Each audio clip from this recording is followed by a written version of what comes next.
Spectrum cable box error code E003 indicates a connectivity issue between your cable box and Spectrum's servers.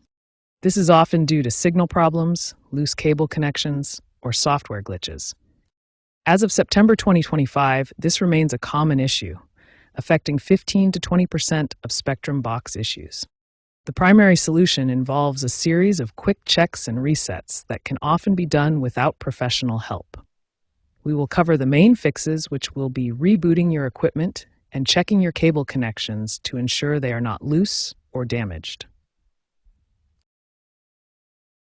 First, perform a reboot by unplugging the power cord from your Spectrum cable box for a full 60 seconds. Then, plug it back in and wait 2 to 5 minutes for the box to fully boot up and sync with the network. Second, inspect the coaxial cable connections. Ensure they are tightly screwed into both the wall and the cable box.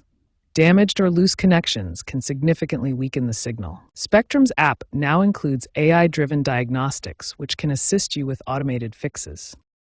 Lastly, refreshing your signal can be done through the Spectrum app or by accessing the box's menu. This clears any cache and re-authenticates the device. If these steps don't work, you may need a signal booster or professional assistance, especially in rural areas with weaker coax infrastructure.